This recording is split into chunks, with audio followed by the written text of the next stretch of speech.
Good morning, everybody. Welcome back to another gorgeous day. The sun's just coming over the hill here on the Stoney Ridge Farm. I'm a little bit under the weather. I just got back from the Equip Expo, was around all kinds of people for so long.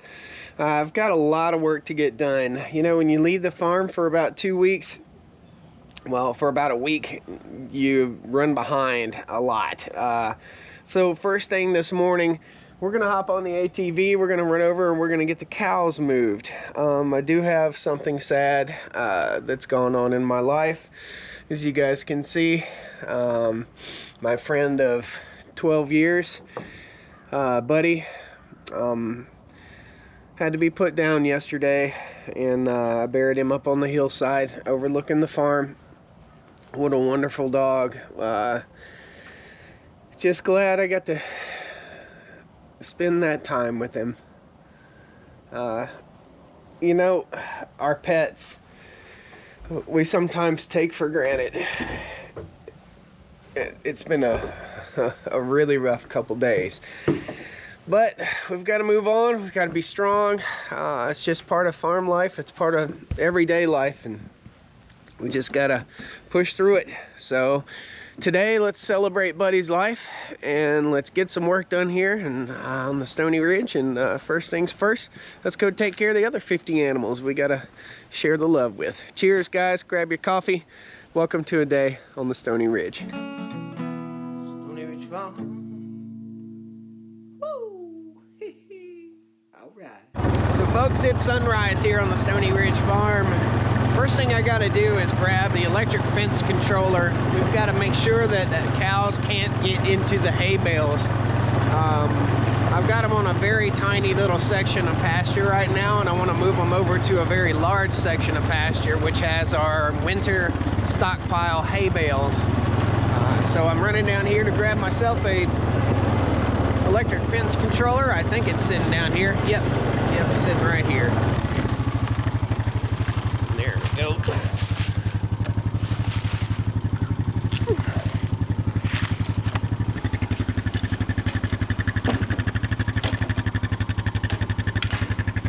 case you guys don't know, this is a Honda Foreman 500. I do have a Rubicon that I use for a spray rig, and I have another Rubicon that will be my wintertime ATV. I did just get it back from the Honda place in Asheboro, North Carolina. It had a shifting issue, and it was because it was buried up in the mud. Future video coming on that. I'll tell you all about it. Gorgeous morning, gosh.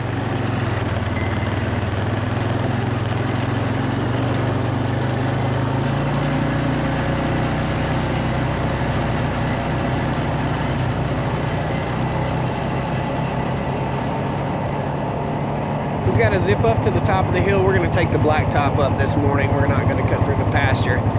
Cows are up on the very top of the hill behind the house.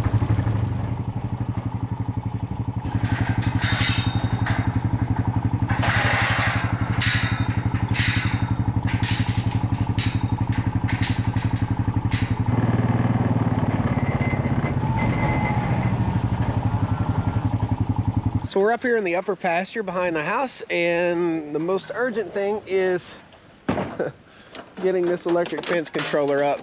The cows will have access to about 6 or 7 acres for probably 2 days. And we'll get this fence stretched back out. This keeps the cows off of my hay bales, which is their winter food. Guys, the grass don't grow in the winter time, but we are planting some winter forage for today.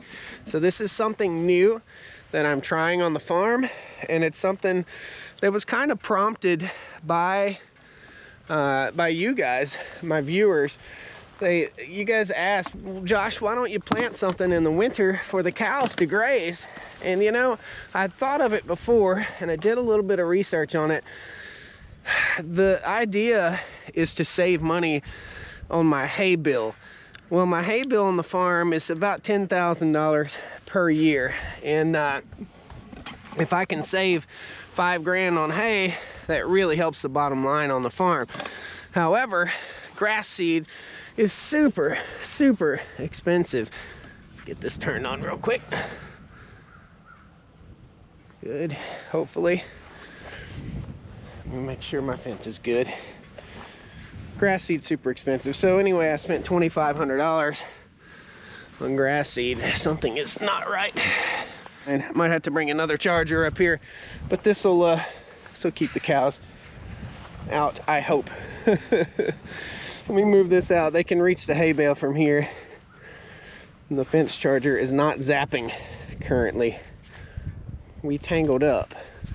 We're a little tangled. Perfect. Now, people don't store their hay like this. Normal people don't. This is so I can back the Greg Judy bale and roller up here and roll this hay out. The hay that you're seeing here is the hay that will be fed in this pasture, and it's helped me build my soil a lot. So without chemicals, without commercial fertilizers, it's super important to get some nutrient in the land. And this was a field of tobacco for years and years and years, guys. And tobacco is intensively farmed. Basically, when you see a field of tobacco, all you see is tobacco sticks and dirt. So we are in the most highly eroded area in the country when it comes to loss of topsoil, and that's the Piedmont region of North Carolina, Piedmont and foothills. Get this guy up out of the grass. I have to inspect these every time because the deer will get in here and take it down, and that's what's happened right here.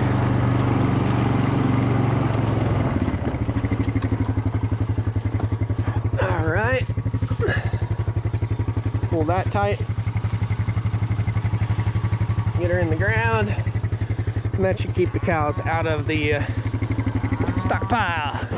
Now, I gotta run and inspect the fences all the way around this pasture. And the cows are mooing, they wanna move. Okay, that's looking good. But like I said, guys, the deer will pull these fences down. Here's a big old red-tailed hawk up there. So the deer pull these fences down. This is our winter stockpile, and this is almost knee deep right here. So this is a lot of good grass for the cows. As soon as the cows move off this paddock, I'm going to come in and drag it and seed it. First we got to draw up this fence line.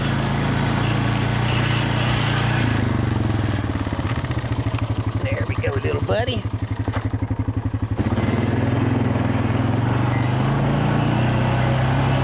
This is electric fence, by the way. All of this is electric fence wire.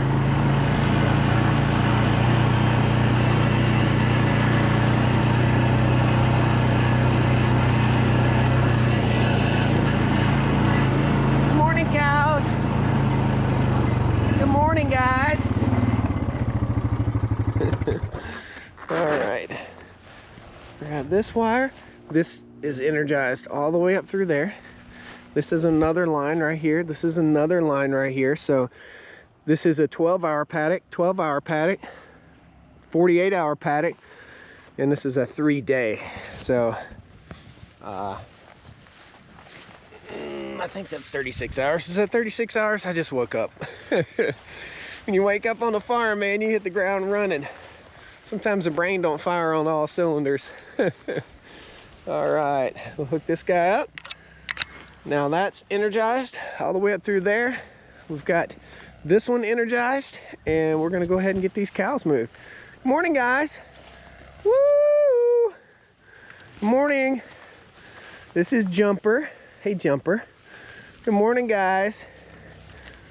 Good morning, everybody. Let's just go in and spend a little time with the cows. I think I deserve that. They deserve that. Good morning, guys. Good morning. Hey, good morning. Good morning. This is Butthead. Butthead likes her hair spritzed up in the morning. Good morning, guys. Anybody else want loving? Good morning. Where's my sweetie? Let me see if I can find Sweetie. We all know you're right there, Butthead. Are you my sweetie? You're not my sweetie. Where's my sweetie? That's his Butthead Jr. Maybe we'll call her BJ. Good morning, guys. Notice no more flies. Is that Butthead? Are you Butthead? Yeah, you are. Good morning, guys. This is Susie. Hey, Susie girl. Hey, Susie girl. Susie will let me love on her. And that's Donnie. All right. All right, kids. No more pushing and shoving. We got to get this done. Okay?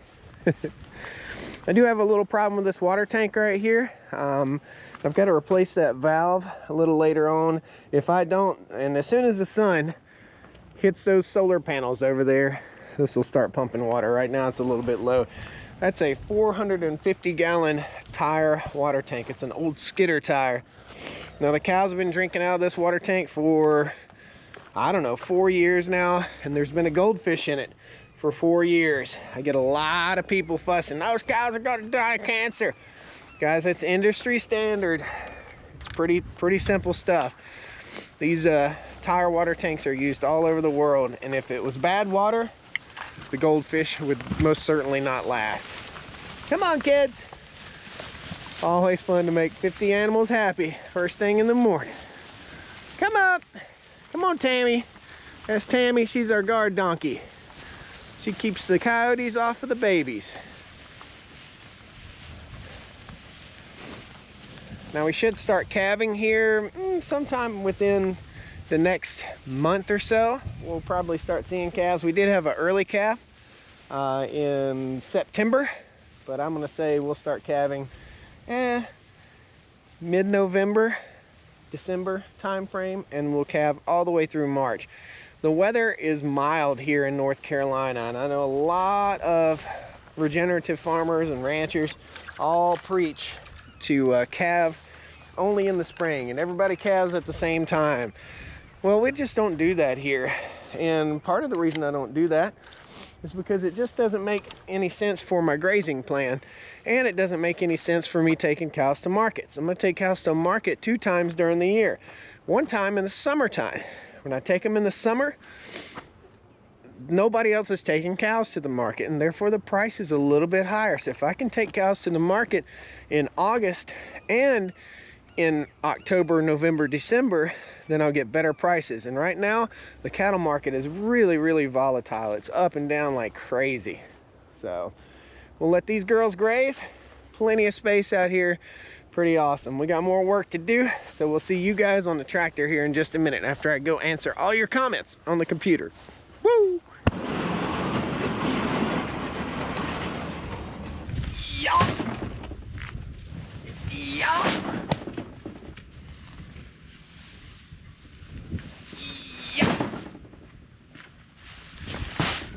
It is actually the next day, because yesterday the wind was blowing 45 miles an hour right after I moved the cows. So you don't want to use a broadcast seed spreader in wind like that. It's still a little breezy today, but it's not anywhere near what it was yesterday.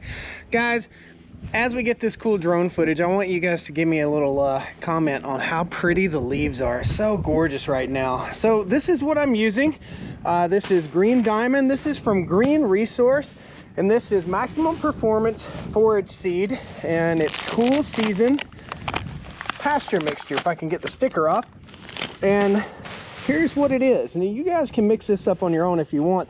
42.5% K32 or Kentucky 32 tall fescue, 21% Payday tetraplod perennial ryegrass, Shiloh orchard grass, Climax Timothy, it's 4%, it's 19% orchard grass, 3% Ladino clover, 3% medium red clover, and 3% crimson clover. And then there's some inert matter garbage in there, which is always there.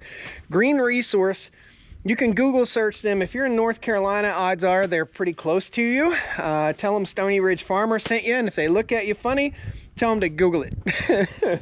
So what we're gonna do, we're gonna go ahead and load up the seed hopper. For today's purposes, I just want to show you guys exactly what I'm doing right up here beside the cows, but there's a lot more that has to be done on the farm. The entire farm has to be done, and I've gotten probably 15% of it done. Let me show you what I've got here. I just bought a pallet of this grass seed right here. So It was expensive. This is probably, I think, right at $2,800 worth of grass seed. So this year, it's not saving me anything, but we're testing it out. We want to make sure. I bought, instead of 200 bales of hay this year, I ended up only buying 150 bales. So hopefully this is going to save us from having to put 50 more bales out.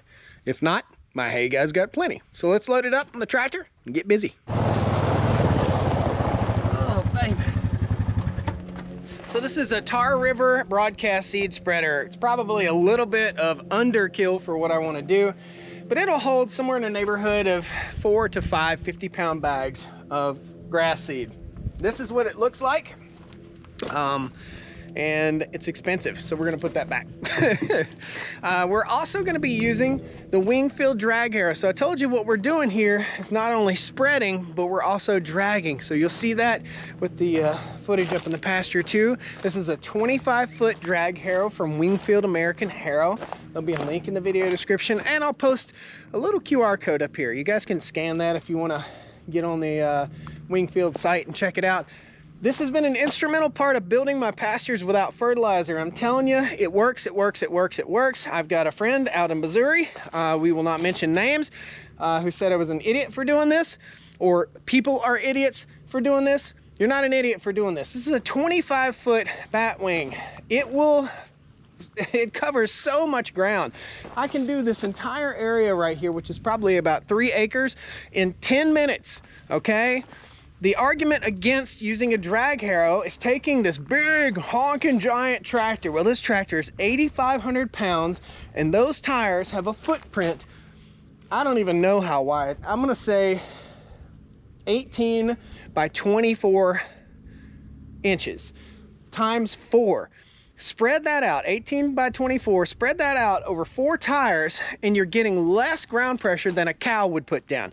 Less ground pressure than a cow would put down. You're not compacting your soil unless you're riding out on super wet pastures, and that's when you damage your soil. So wait till the soil is fairly dry before you take your big tractor out there. Don't cut ruts in your pasture. That's super important. That destroys soil microbial biology. What we're trying to do is stimulate microbial biology by spreading that manure around. It makes sense. Should you put all your fertilizer in one pile, or should you spread it all out? It's all about getting carbon back to the land, and this is an old tobacco farm with 0 carbon in the soil. I'm gonna be running some soil tests very soon to show you guys just how awesome the results have been from running cows and dragging manure on this soil.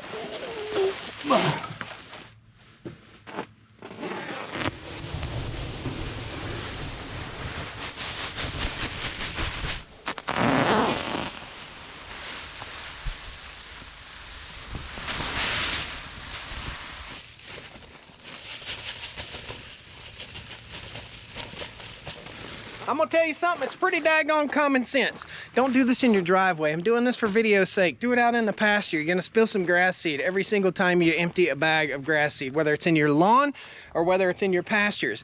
Do it in the yard or do it in the pasture. Don't do it in the driveway. You're just wasting money. Why do that? You're always gonna spill some. I don't care if it's 2 kernels of grass seed. It's still important. Conserve, conserve, conserve. Be smart.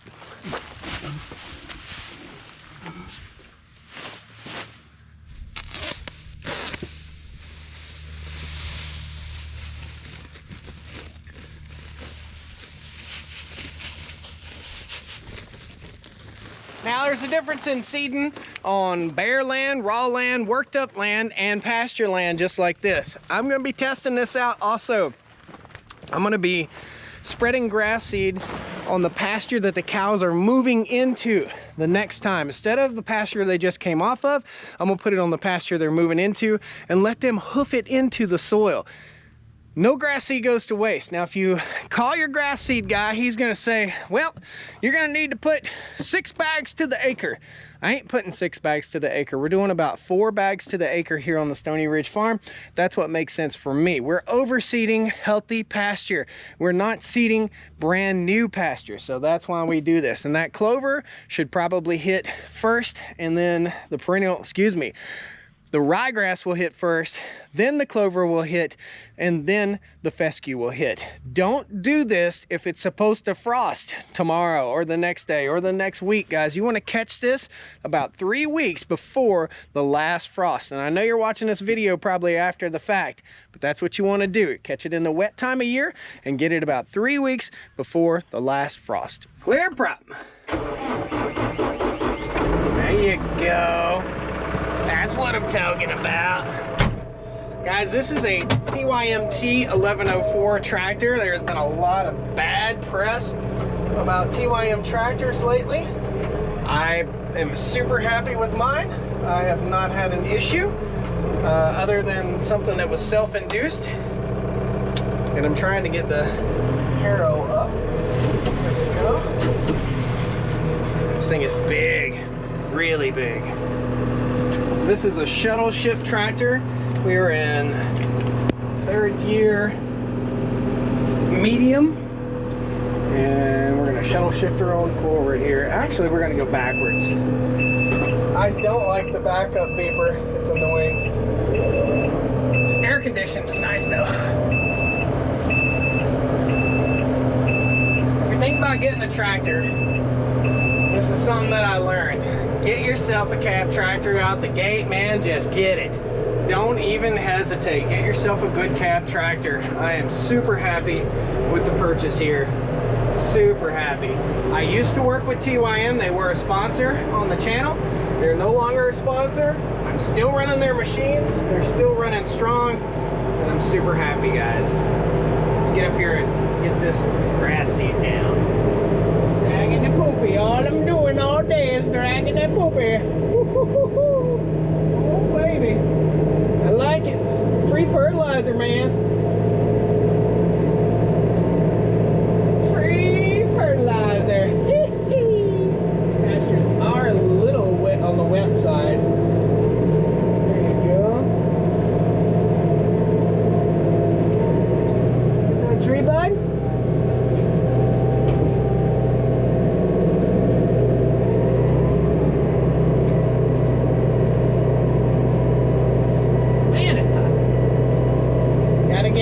Watch the fence, buddy. Ooh, that was close. 25 feet is hard to manage in a tight spot.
Y'all will see from the drone footage that we're only going to hit this little spot right here. Like I said, it's about 1.5 acres. I got 4 bags of seed in here, and I got it set pretty much to run 3 bags to the acre. It's pretty tight in here with this big harrow.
she's sucking mud.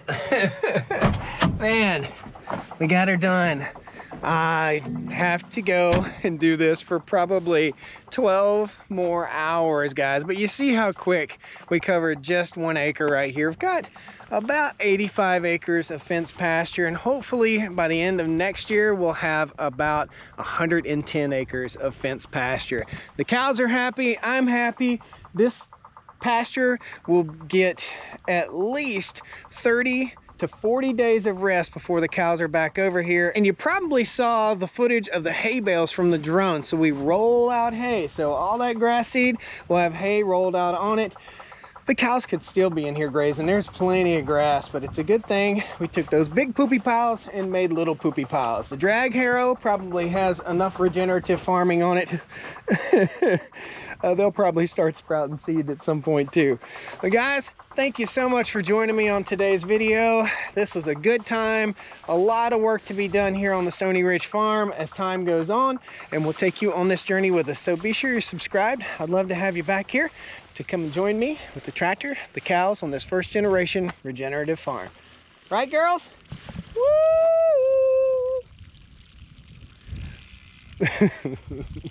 Take care, guys. I see I got a water tank problem still. Oh, gotta fix it. See y'all next time. Heavens, Betsy, it's so windy outside. I can't get anything done. I tell them Stoney Ridge Farmer sent you, and if they look at you funny, tell them to Google it. Put her down, Beeford. She's sucking mud.